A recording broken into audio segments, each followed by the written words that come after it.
నమస్తే everyone, welcome back to my channel. ఈ వీడియోలో పుషప్స్ ఎలా కొట్టాలో స్టెప్ బై స్టెప్ చెప్పబోతున్నా. లాస్ట్ వరకు చూడండి. మనం ఏ వర్కౌట్ చేస్తున్నా కూడా దానికి ఒక ప్రాపర్ ఫామ్ అనేది ఉంటుంది. అదే ఫామ్ పుషప్స్ లో కూడా ఉంటుంది. నేను నీకు 4 స్టేజెస్ లో ఆ పుషప్స్ ఫామ్ ని అన్లాక్ ఎలా చేయాలో నేను నీకు ఎక్స్ప్లెయిన్ చేస్తా. వీడియోలోకి వెళ్ళిపో.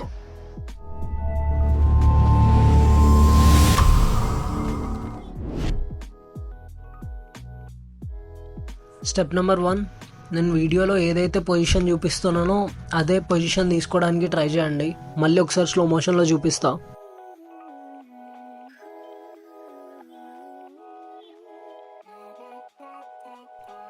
ఈ పొజిషన్ అర్థం కావట్లేదంటే ఇంకా ఈజీగా నెక్స్ట్ స్టెప్ చెప్తా. అదే పొజిషన్ నెంబర్ 2.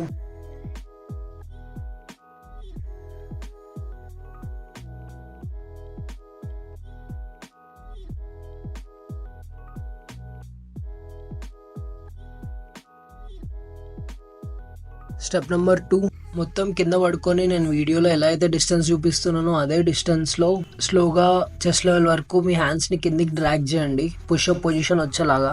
పుషప్ పొజిషన్కి వచ్చేసిన తర్వాత పైకి పుష్ చేస్తున్నప్పుడు మన బాడీకి ఎల్బోస్కి 45 degrees గ్యాప్ ఉండాలి, నేను ఈ వీడియోలో చూపిస్తున్నట్టు.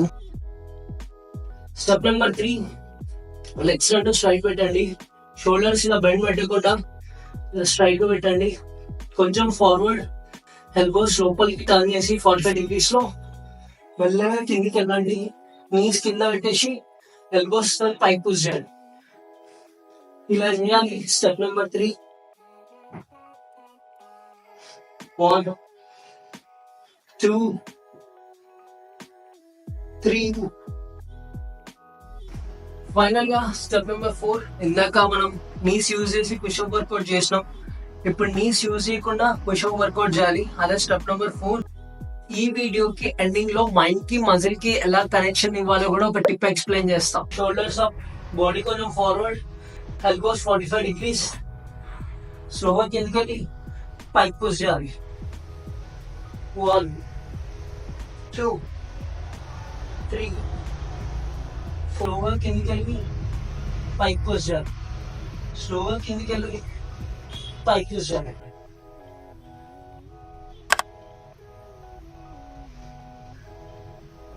లాస్ట్ లో మైండ్ మజిల్ కనెక్షన్ కి ఒక టిప్ ఎక్స్ప్లెయిన్ చేస్తా అని చెప్పిన కదా, ఇదే ఆ టిప్.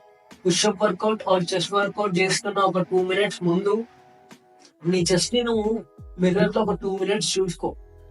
నీ చెస్ట్ ని ఐస్ క్లోజ్ చేసుకున్నప్పుడు నీ చెస్ట్ ని నువ్వు మిర్రర్ ఎలా అయితే చూస్తావో అదే విజువల్స్ నువ్వు వర్కౌట్ చేస్తున్నప్పుడు ఐస్ క్లోజ్ చేసుకున్నప్పుడు నీ కళ్ళలో చూసుకున్నావు అంటే నీకు ఈజీగా మైండ్ మజిల్ కనెక్షన్ అనేది వచ్చేస్తుంది.